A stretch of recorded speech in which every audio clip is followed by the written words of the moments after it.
গত 19 তারিখে ইরানের প্রেসিডেন্ট ইব্রাহিম রাইসি হেলিকপ্টার দুর্ঘটনায় শহীদ হয়ে যাওয়ার পর আমাদের দেশে কিছু অদ্ভুত বিষয় লক্ষ্য করা গেছে। সোশ্যাল মিডিয়াতে দেখা যাচ্ছে সাধারণ বাঙালি মুসলমান যারা এতদিন যাবৎ ফিলিস্তিনের পাশে ইরান ও ইরানের সরকারকে দেখেছে, তারা হঠাৎ এরকম একটি খবর শুনতে পেয়ে ব্যথিত হয়ে পোস্ট করেছে, দুঃখ প্রকাশ করেছে। পাশাপাশি তাতে ইসলামিক নিয়ম অনুযায়ী ইন্না লিল্লাহি ওয়া ইন্না ইলাইহি রাজিউন এই কথাটি, যেটা আমরা সাধারণত কেউ মারা গিয়ে থাকলে বা কোনো দুর্যোগের সময় পড়ে থাকি, তা পাঠ করেছে এবং কিছু মানুষ দোয়াও করেছে। এখন এরকম দেখে হঠাৎ করে কোত্থেকে যেন আরেকটি দলকে বেরিয়ে আসতে দেখা যায়, যারা আবার দুঃখ প্রকাশকারীদেরকে আবেগী বলে, ধর্মজ্ঞানহীন বলে তাদেরকে কটাক্ষ করে শাসাচ্ছে যে তুমি তো মুসলিম হয়ে কাফেরদের জন্য দোয়া করছো, তুমি নিজের আকীদা ঠিক করো আগে। যারা সাহাবাদেরকে গালাগালি করে, অস্বীকার করে, তুমি তাদের জন্য দোয়া করে নিজের ঠিকানা জাহান্নাম বানিও না। এভাবে দুটি পক্ষের মধ্যে বলা চলে তুমুল সমালোচনার ঝড় উঠে যায় এবং বিষয়টি যারা মোটামুটি ফেসবুকে অ্যাক্টিভ থাকে সবাই প্রত্যক্ষ করছিল। একটি গোষ্ঠীর মাধ্যমে কাতারের ইয়াসির আল হাবিবের এই ভিডিওটি আবারও সার্কুলেট হতে থাকে ফেসবুকে, যেখানে সে আম্মাজান আয়েশা রাদিয়াল্লাহু তাআলা আনহা এবং ওমর ওসমান রাদিয়াল্লাহু তাআলা আনহুমাকে কাফের বলাচ্ছিল এবং সেটি কালেমা পাঠ করানোর মাধ্যমে। তারপর এই সূত্র ধরেই আরো একজন লিখেছে, আমি এটা ক্রপ করে দিলাম যেন নামটা না দেখা যায়, যে আমি শিয়াদের সাথে নয় সাহাবাদের সাথে জান্নাতে যেতে চাই। আপনিও যদি সাহাবাদের সাথে জান্নাতে থাকতে চান তবে আমিন বলুন। এই পয়েন্টগুলো ধরে কেউ আবার একটি পুরো লিস্ট তৈরি করেছে যা এদের দলের লোকেরাই ফেসবুকে ছড়িয়ে বেড়াচ্ছে। তো যারা সাহাবায়ে কেরামকে মহব্বত করে, তাদেরকে ভালোবেসে তাদের সঙ্গে একসাথে জান্নাতে প্রবেশ করতে চান, তারা এবার একটু এদিকে আসুন। আপনাদের জন্য আজকে একটি পরীক্ষা আছে যে আপনারা কি প্রকৃতপক্ষে সাহাবা প্রেমী নাকি শুধু শিয়াদের বদনামের ক্ষেত্রে আপনার সাহাবা প্রেম জেগে ওঠে। কেউ সাহাবাইদেরকে গালাগালি করলে আমি কিবরিও তাকে বর্জন করব, তাতে কোনো সন্দেহ নেই, কিন্তু আপনি কি করবেন? সেই ইবনে তাইমিয়ার জন্য এই পিকচারটি ব্যবহার হয় বলে আমিও করছি, কেউ আবার ট্রিগার্ড হবেন না আশা করি। শেখ ইবনে তাইমিয়া আল মুতাওয়াফা 728 হিজরি, তিনি আহলুস সুন্নাহ ওয়াল জামায়াতের একজন খুবই বিখ্যাত স্কলার ছিলেন, যাকে একটি ইন্ডিভিজুয়াল গ্রুপ খুবই শক্তভাবে, খুবই টাইটলি অনুসরণ করে। তার অনুসারী কারা সেটা নিয়ে একটু পরে আলোচনায় আসছে। শেখ ইবনে তাইমিয়া আহলুস সুন্নাহর ওই গ্রুপের কাছে একজন শাইখুল ইসলামও বটে। শাইখুল ইসলামের ওপর কিছু বিখ্যাত কেতাবও রয়েছে যা আমাদের ধর্ম এবং ইসলামের ইতিহাস বোঝার জন্য খুব বেশি ব্যবহার হয়ে থাকে। বিশেষ করে বাংলাদেশে যে কোনো মাসলার ক্ষেত্রে তার দলিল, তার মতামত খুব ঢালাওভাবে প্রচার করা হয়। বিশেষ করে যদি বলতে যাই তবে শিয়াদের ক্ষেত্রেও তার কিতাব থেকে কিছু উদ্ধৃতি আজ খুব তুলে ধরতে ইচ্ছা করছে। তার বিখ্যাত একটি লিখিত গ্রন্থের ব্যাপারে আমরা সবাই জানি, সেই কিতাবটির নাম হচ্ছে মিনহাজুস সুন্নাহ। শাইখুল ইসলামের মিনহাজুস সুন্নাহ খণ্ড 8 পৃষ্ঠা নম্বর 205। সাইয়েদুনা আলী রাদিয়াল্লাহু তাআলা আনহু অর্থ, স্বার্থ ও ক্ষমতার জন্য লড়াই করেছেন, তাই তার লড়াই দ্বীনের স্বার্থে ছিল বলা যাবে না। নাউজুবিল্লাহ। রাশিদিনের খিলাফতে আমরা সবাই বিশ্বাসী। আবু বকর, ওমর, ওসমান, আলী রাদিয়াল্লাহু তাআলা আনহুমা, এনাদের সবার শাসন আমরা মানি, কিন্তু ইবনে তাইমিয়ার মতে আলী রাদিয়াল্লাহু আনহুর লড়াই ব্যক্তি স্বার্থে ছিল। হযরত আবু বকর এবং ওমর রাদিয়াল্লাহু তাআলা আনহুমার খেলাফতকে অস্বীকার করার কারণে যদি শিয়ারা কাফের হয়, তাহলে ইবনে তাইমিয়া কি? মিনহাজুস সুন্নাহ 8ম খণ্ড 205 নম্বর পৃষ্ঠা। তার মতে ইমাম আলী রাদিয়াল্লাহু তাআলা আনহুর ইসলাম গ্রহণ আসলেই তাকে কুফর থেকে বের করেছিল কিনা এ বিষয়ে দুইটি মত পাওয়া যায়। তার মানে আলী রাদিয়াল্লাহু তাআলা আনহুর সাহাবিয়াত নিয়ে তার মনে সন্দেহ আছে। বনু উমাইয়ার লোকেরা আলী রাদিয়াল্লাহু আনহুর সাহাবিয়াতকে অস্বীকার করত, তার সাক্ষ্য নিজে ইবনে তাইমিয়া দিচ্ছে। এ কারণে যদি শিয়ারা কাফের হয়ে থাকে তাহলে বনু উমাইয়া এবং ইবনে তাইমিয়া কি ছিল? মিনহাজুস সুন্নাহ 4:137। ইমাম আলী রাদিয়াল্লাহু তাআলা আনহু সাইয়েদা ফাতিমা আল জাহরা রাদিয়াল্লাহু তাআলা আনহাকে বিবাহ মোবারক করেন। এক্ষেত্রে ফাতিমা রাদিয়াল্লাহু তাআলা আনহাকে কষ্ট দেওয়াও তার একটি উদ্দেশ্য ছিল। নাউজুবিল্লাহি মিন যালিক। একজন সাহাবী, আর তার চেয়ে বড় কথা হলো নবী পরিবার, the blood of prophet Muhammad সাল্লাল্লাহু আলাইহি ওয়াসাল্লাম সম্পর্কে এরকম একটি অপবাদমূলক, গুস্তাখিমূলক, নোংরা কথাবার্তা বলা মানুষ নাকি আবার শাইখুল ইসলাম? ফাতিমা রাদিয়াল্লাহু তাআলা আনহার ক্রোধকে মুনাফিকদের ক্রোধের সাথে তুলনা করা। মিনহাজুস সুন্নাহ 4:245। কথাটি সেভাবে বলেছে যে, আর যে ফাতিমার বিষয়ে এমন উদাহরণ টানে আর সেটি তার মানাকিব অর্থাৎ অ্যাবিলিটি হিসেবে উল্লেখ করে, সে কি জাহিল নয়? আল্লাহ তাআলা কি মুনাফিকদের নিন্দা করেননি? এখানে ফাতিমা রাদিয়াল্লাহু আনহার ক্রোধকে মুনাফিকদের ক্রোধের সাথে তসবিহ দিলেন। আলী রাদিয়াল্লাহু আনহুকে ঘৃণা করে এবং ওনার সাথে যারা লড়াই করে তারা আবু বকর ও ওমর রাদিয়াল্লাহু তাআলা আনহুমাকে ঘৃণা করা ব্যক্তিদের চেয়ে উত্তম। মিনহাজুস সুন্নাহ 7:138। এখানে ইবনে তাইমিয়া এই পৃষ্ঠাতেই আরো বলছে যে তখনকার অনেক সাহাবী এবং তাবেঈগণ ইমাম আলী রাদিয়াল্লাহু আনহুকে ঘৃণা করতেন এবং গালাগালি করতেন। কিন্তু আমরা দেখতে পাই বর্তমান আহলে সুন্নাহর অনুসারী, বর্তমান সময়ের সবচেয়ে প্রসিদ্ধ দেওবন্দি আলেম মুফতি তাকি ওসমানী সাহেব গালাগালের বিষয়টি অস্বীকার করেছেন। একই সাথে মুফতি তারেক মাসুদ সাহেবও অস্বীকার করেছেন। আর আমাদের বাংলাদেশে তো এই তথ্যগুলো কেউ তুলেই ধরেনি, যার কারণে বাঙালি কাউকে অস্বীকারও করতে হয়নি, কিন্তু এখন হয়তো প্রয়োজন পড়তে পারে। ইবনে তাইমিয়া ইমাম মুসলিমের সংকলন করা এই হাদিসটির ব্যাপারে নিজে সাক্ষ্য দিচ্ছে। মুয়াবিয়া বিন আবি সুফিয়ান নিজে সাদ বিন আবি ওয়াকাস রাদিয়াল্লাহু তাআলা আনহুকে আলী রাদিয়াল্লাহু তাআলা মানে আবু তুরাবকে লানত করতে, গালাগালি করতে হুকুম দিচ্ছেন। ভিডিওর এই পর্যায়ে এসে অনেকেই হয়তো এখনো অনেক কিছু মিলিয়ে উঠতে পারেননি। অনেকের মনে প্রশ্ন জাগছে যে কোথায় ইব্রাহিম রাইসি, তার মৃত্যু, এবং আমি ইবনে তাইমিয়া এবং মুয়াবিয়া রাদিয়াল্লাহু তাআলা আনহুকে মাঝখানে নিয়ে চলে আসলাম। দর্শক, যে ফেসবুক এবং আরো বিভিন্ন সোশ্যাল মিডিয়া প্ল্যাটফর্মে আপনারা যে মানুষগুলোকে ইরান, রাইসি এবং এই সমস্ত শিয়াদের বিরুদ্ধে নেতিবাচক মন্তব্য করতে, পোস্ট করতে দেখেন, এদেরকে জবাব দিয়ে বা বুঝিয়ে আসলে কোনো লাভ নেই। এখন মূলত আমাদের বোঝার পালা এদের শিয়া বিদ্বেষ মূলত কোত্থেকে এসেছে। কাতারের রাফিজি শিয়া ইয়াসির আল হাবিব যখন কাউকে কালেমা পড়ানোর সময় সাহাবায়ে কেরামকে গালাগালি করা এবং নিজে যখন একসময় নামাজ পড়ছে তখন তার মধ্যেও গালাগালি করছে, আবার সেই ভিডিও সে রেকর্ড করেছে উদ্দেশ্যমূলকভাবে। এই ব্যক্তিকে স্বয়ং ইরানের supreme leader Ayatollah Ali Khamenei, তাদেরকে কিন্তু আবার ধর্মীয় নেতা বলা হয়, মার্জা বলা হয় শিয়াদের পরিভাষা অনুযায়ী। সেই সুপ্রিম লিডার মার্জা, যার কথায় দেশটিতে আইন তৈরি হয়, সে নিজে ইয়াসির আল হাবিবকে কাফের ফতোয়া দিয়ে রেখেছে। তাহলে কেন ইয়াসির আল হাবিবের ভিডিও বারবার করে প্রচার করে দেখিয়ে বলা হচ্ছে এই হলো তাদের আকীদা, ইব্রাহিম রাইসির জন্য দোয়া করা যাবে না, আয়াতুল্লাহ খামেনির জন্য শুভ কামনা করা যাবে না, ওরা হলো কাফের। ইয়াসির আল হাবিবকে দিয়ে ইব্রাহিম রাইসি বা ইরানি শিয়াদের আকীদাকে কেন রিপ্রেজেন্ট করা হচ্ছে? তাহলে এখানে আমাদেরকে বুঝতে হবে ওরা একটা ফিক্সড দল, কাল্ট, এবং সেই কাল্টের মতাদর্শ নিয়ে এগোচ্ছে, যে মতাদর্শ ওদের বাপদাদারা তৈরি করে গেছে। মাঝখানে আপনাদেরকে শিয়া শব্দের অর্থ বলে দেই। শিয়া মানে হচ্ছে দল। রাসূলুল্লাহ সাল্লাল্লাহু আলাইহি ওয়াসাল্লাম পৃথিবী থেকে চলে যাওয়ার পর সাহাবায়ে কেরামদের মধ্যে যখন দুটি দল তৈরি হলো, তখন মুয়াবিয়া রাদিয়াল্লাহু তাআলা আনহুর সাইডে যেমন একটি দল তৈরি হয়েছিল, আলী রাদিয়াল্লাহু তাআলা আনহুরও একটি সাপোর্টার গ্রুপ ছিল, দল ছিল।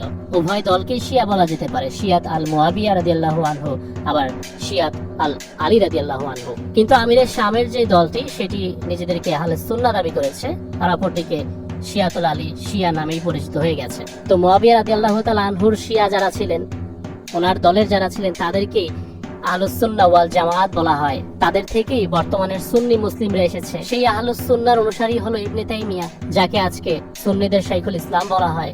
আহলে বাইতকে ভালোবাসার নাম করে যদি বর্তমান তথাকথিত শিয়ারা সাহাবায়ে কেরামকে গালাগালি করে, তাহলে সেটি যদি কুফরি হয়, তারা যদি কাফের হয়ে যায়, তাহলে নিজেকে আহলুস সুন্নাহ ওয়াল জামাতের অনুসারী দাবি করে কেউ যদি আলী রাদিয়াল্লাহু তাআলা আনহু, যিনি নিজে একজন সাহাবা, বরং বললে ভুল হবে না, উত্তম একজন সাহাবা, যার ব্যাপারে রাসূলুল্লাহ সাল্লাল্লাহু আলাইহি ওয়াসাল্লাম বলেছেন, তুমি কি খুশি নাও এটা ভেবে যে তুমি আমার কাছে এমন, যেমনটা মুসা আলাইহিস সালামের কাছে হারুন আলাইহিস সালাম ছিলেন। এমন একজন উত্তম চরিত্রের সাহাবাকে গালাগালিকারীদেরকে সমর্থন করে আবার নিজেও তার ব্যাপারে কটু কথা, বাজে কথা, গুস্তাখি করে আসলে ইবনে তাইমিয়া কোন মোকাম হাসিল করেছিল? আপনারা বিবেকের কাছে এবার একটু প্রশ্ন করুন। দাঁড়ান, এত সহজে আপনাদের মস্তিষ্কের ওপর ছেড়ে দিচ্ছি না। বলেছিলাম সেই দলটিকে আজকে আপনাদেরকে চিনিয়ে যাব, যারা এই শিয়া বিদ্বেষমূলক প্রপাগান্ডাগুলো বাংলাদেশের জমিনে ছড়াচ্ছে। এই দলটি হলো ইবনে তাইমিয়ার অন্ধ অনুসারী, অন্ধ মুরিদ, যাদেরকে আজকে আমরা সালাফি বা আহলে হাদিস নামে চিনে থাকি। এরাই নিজেদের বাবাদেরকে অনুসরণ করতে করতে, শিয়াদের কথা তো অনেক দূরের বিষয়, অনেক পরের বিষয়, রাসূলুল্লাহ সাল্লাল্লাহু আলাইহি ওয়াসাল্লামের ব্লাড, আহলে বাইতকে মনে মনে ঘৃণা করে, মনে মনে বিদ্বেষপূর্ণ চিন্তা ভাবনা লালন করে। প্রমাণ লাগবে? আসসালামু আলাইকুম সাহেব, আমার প্রশ্ন হলো, ইয়াজিদকে রাদিয়াল্লাহ বলা যাবে কি? জি যাবে। ইয়াজিদকে আমি যেটা মনে করছি, আপনি যেটা মনে করেছেন সেটা নয়। ইয়াজিদ হোসাইনকে হত্যা করেননি। ইয়াজিদ ইবনে মুয়াবিয়া রাদিয়াল্লাহু তাআলা আনহু রাদিয়াল্লাহু তাআলা আনহু রাদিয়াল্লাহু তাআলা আনহু মুয়াবিয়া রাদিয়াল্লাহু তাআলা আনহু মুহররমের 10 তারিখের সাথে এই হোসেনের শহীদের 10 তারিখের কোনো সম্পর্ক নাই। হোসেনের শহীদের 10 তারিখের কোনো সম্পর্ক নাই। আমাদের হানাফি ভাইরা ইয়াজিদের দোষ ত্রুটি বালুচাপা দিলেও কখনো ভুলেও রাদিয়াল্লাহু তাআলা আনহু পড়ে না। এতটুকু বলে যে তার ব্যাপারে আমরা চুপ থাকবো, যদিও বা চুপ থাকার কোনো রিজন আমি দেখি না। ওদিকে সালাফিদেরকে দেখুন, ইয়াজিদের বেলায় রাদিয়াল্লাহু তাআলা আনহু ব্যবহার করছে, অথচ হুসাইনের বেলায় করছে না। ওরা নাকি আহলে হাদিস, হাদিস শাস্ত্র অনুযায়ী চলে, অথচ হুসাইন নামটি নেয়ার সাথে আলাইহিস সালাম পড়ছে না, যেমনটি ইমাম বুখারী রহিমাহুল্লাহ হুসাইনের নামের সাথে ব্যবহার করেছেন। এটি আহলে হাদিসদের সুন্নাহ.com ওয়েবসাইট। এখানে সহিহ বুখারীর 3748 নম্বর হাদিসে, যেখানে আনাস বিন মালিক বলছেন, উবাইদুল্লাহ বিন যায়েদের সামনে যখন হুসাইন আলাইহিস সালামের মাথা নিয়ে আসা হলো ওনাকে হত্যা করার পর, তখন বলেছিলেন যে রাসূলুল্লাহ সাল্লাল্লাহু আলাইহি ওয়াসাল্লামের সাথে সবচেয়ে যার চেহারা বেশি মেলে তিনি ছিলেন হুসাইন আলাইহিস সালাম। ইবনে বুখারী রহিমাহুল্লাহ এখানে আলাইহিস সালাম ব্যবহার করেছেন, আপনি এখানে ট্রান্সলেশন দেখতে পাচ্ছেন।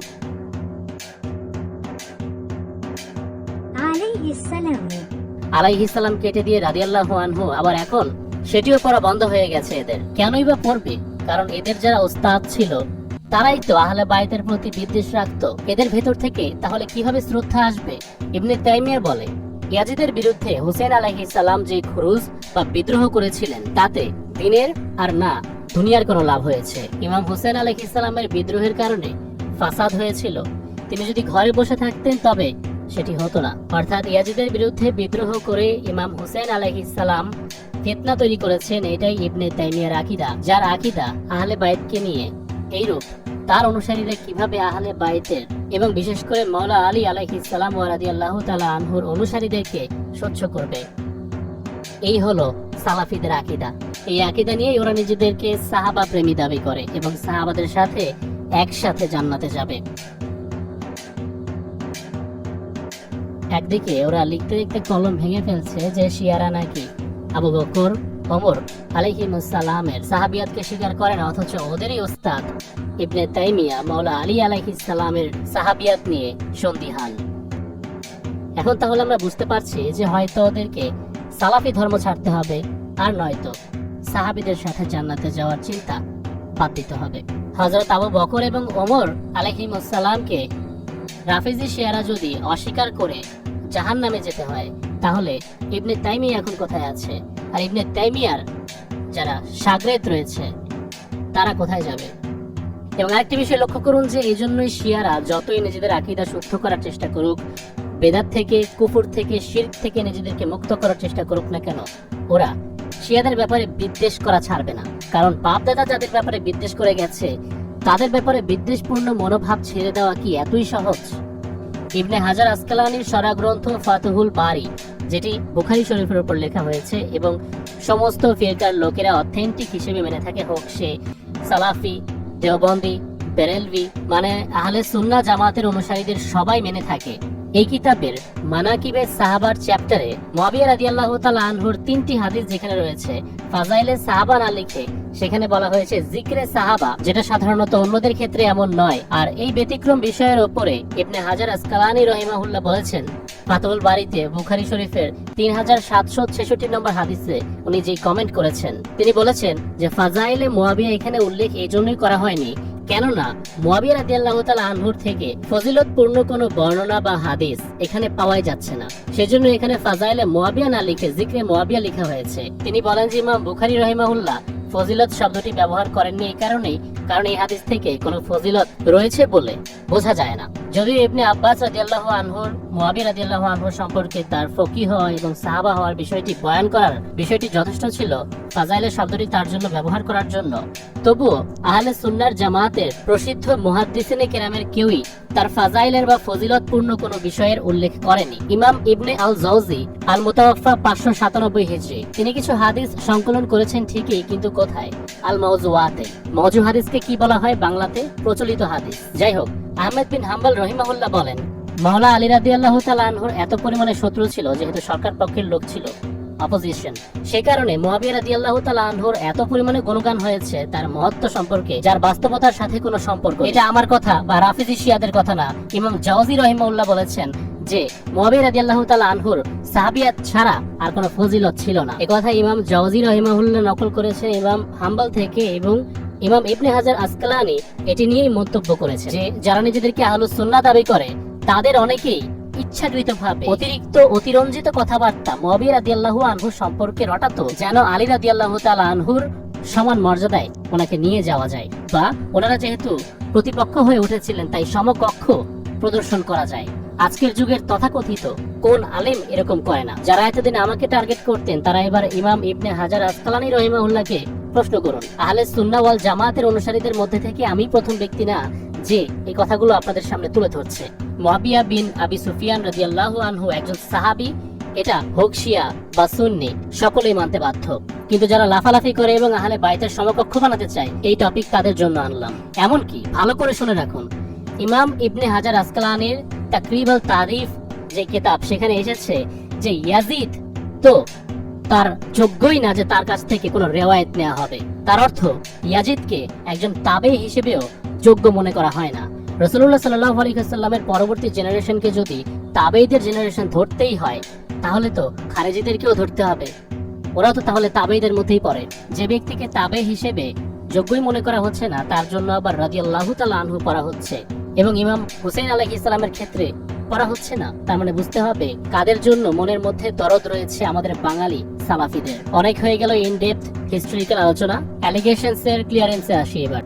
जो लोग कहते हैं ना हम खुलाफा को नहीं मानते, हम बिल्कुल मानते हैं। हम खुलाफा को मानते हैं और बिल्कुल मानते हैं, और उतना ही मानते हैं जितना हमारे अहले सुन्नत बरादरान मानते हैं, उससे एक जर्रा भी कम नहीं मानते। हमारे जो लोग इनकार करते हैं कि हम नहीं मानते, उन्हें ये पता नहीं है कि वो क्या मानते हैं। आप क्या नहीं मानते? आप समझते हैं जिस तरह आप अमीरुल मोमिनीन को खलीफा ये बिला फसल मानते हैं, बेतनसीब इलाही के अल्लाह ने नस्ब किया है, अल्लाह ने तायीन किया है, मंसूब मिन अल्लाह है, उस तरह का खलीफा आप नहीं मानते हैं, वो भी नहीं मानते। अब उनसे पूछिए कि रिसालत में आपने नस्ब किया है, खलीफा रसूल खुदा ने मुकर्रर किया, कहेंगे नहीं। अल्लाह ने किया, कहेंगे नहीं। फिर किसने किया? हमने खुद किया। तो आपने खुद तो आज भी किसी को प्राइम मिनिस्टर मुकर्रर किया है, हम भी मानते हैं, आप भी मानते हैं, उसके मानने से कोई फर्क नहीं पड़ता। उसका तो ईमान से कोई लेना देना नहीं है। अगर अल्लाह ने कहा हो तो ईमान है, अगर रसूलुल्लाह ने कहा तो ईमान का हिस्सा है, अगर हमने खुद तायीन किया तो उसका ईमान से क्या लेना देना? उसका तो ईमान से कोई लेना देना नहीं। जितना आप मानते हैं उतना हम भी मानते हैं। ইব্রাহিম রাইসি ইরানের প্রেসিডেন্টের ক্ষেত্রে কি দোয়া করা যাবে বা ইন্না লিল্লাহি পড়া যাবে কিনা? এখন এই বিষয়ে আলোচনা করতে গেলে হাদিস পেশ করতে হবে, অনেক সময় যাবে, কিন্তু এক্ষেত্রে তালেবান মুজাহিদরা আমাদের কাজ সহজ করে দিয়েছে। আমরা দেখতে পাই তালেবান অর্থাৎ আফগানের ছাত্র ভাইয়েরা ইব্রাহিম রাইসি খোরাসানির জন্য দোয়া করতে সেখানে যাচ্ছে এবং সেখানে গিয়ে দাঁড়িয়ে দুই হাত তুলে দোয়া করছে। এক খোরাসান বাহিনী আর এক খোরাসানির জন্য দোয়া করছে। ইব্রাহিম রাইসি মাশহাদে জন্মগ্রহণ করেছে, যেটা খোরাসানের এরিয়া। আচ্ছা, এরপর দেখতে পাই হামাসের চিফ, হামাসের লিডার ইব্রাহিম রাইসির জন্য দোয়া করছে। তো এখন কি এদের আকীদায় ভেজাল আছে? এদের আকীদার কি সংশোধন দরকার? যেই ছাত্র ভাইরা কখনোই বাতিলের সামনে মাথা নত করে না, ইভেন কিছুদিন আগে সৌদিতে যখন তাদেরকে ডেকেছিল মিটিং এর জন্য ফিলিস্তিন নিয়ে, তখনও তারা যায়নি সেখানে। তারা কি নিজেদের ইমান আমল বিক্রি করে দিয়ে রাইসির জন্য দোয়া করতে যাবে যদি রাইসি কাফের হয়ে থাকে? তোমাদের মতো এত সস্তা নাকি ছাত্র ভাইদের ইমান? দর্শক, এখান থেকেই প্রমাণিত বন্ধু ঠিকই বন্ধুকে চেনে। সুতরাং যারা বলে রাজনীতির কারণে মিডল ইস্টে সুপার পাওয়ার হওয়ার জন্য ইরান লড়াই করে, কোনো ধর্মীয় চেতনার কারণে নয়, তারাই মূলত গিয়ে দেখবেন সৌদির প্রক্সি, সৌদির দালাল হিসেবে আমাদের দেশে কাজ করছে আমাদের ব্রেন ওয়াশ করার জন্য। কেননা ওইদিকে মিডল ইস্টে কিন্তু সৌদির সাথে ইরানের সংঘাত রয়েছে। বাকি আকীদা শুদ্ধ করা, মাজার পূজা, পীর পূজা, এগুলো নিয়ে আসলে ওদের টেনশন নেই। বাংলাদেশে এরকম অসংখ্য মাজার, পীর, ফকির, ভান্ডারি ট্যান্ডারিরা রয়েছে। বেশ আনুষ্ঠানিকতার সাথে সেই মাজারগুলোতে গাঁজা খেয়ে খেয়ে জিকির করা হয়। লক্ষ লক্ষ মা এবং বোনদের নিয়ে একত্রে শিরকি এবং বেদাতি কর্মকাণ্ড করছে। সেই বেলায় এদেরকে খুঁজে পাওয়া যায় না। যখনই ইরান নিয়ে কোনো একটা ঘটনা ঘটে, তখনই মনে হয় গুহা থেকে লাফ দিয়ে বেরিয়ে আসে। এদের মতো আকীদার ফিল্টার থাকতে আমাদের দেশে মাজার পূজা, শিরকি কর্মকাণ্ড, বেদাত কিভাবে টিকে আছে এখনো? ইরানি বা শিয়াদের মধ্যে বেদাতি কর্মকাণ্ড বা শিরকমূলক কথাবার্তা হয়, এটা আমরাও ভালো করে জানি। কিন্তু শুধুমাত্র একটি ইন্ডিভিজুয়াল ফিরকার পেছনে হাত ধুয়ে পড়ে থাকার অর্থ হচ্ছে এখানে রাজনৈতিক স্বার্থ রয়েছে এবং ধর্মকে ব্যবহার করা হচ্ছে তাদেরকে দাবানোর জন্য এবং স্বার্থ হাসিল করার জন্য।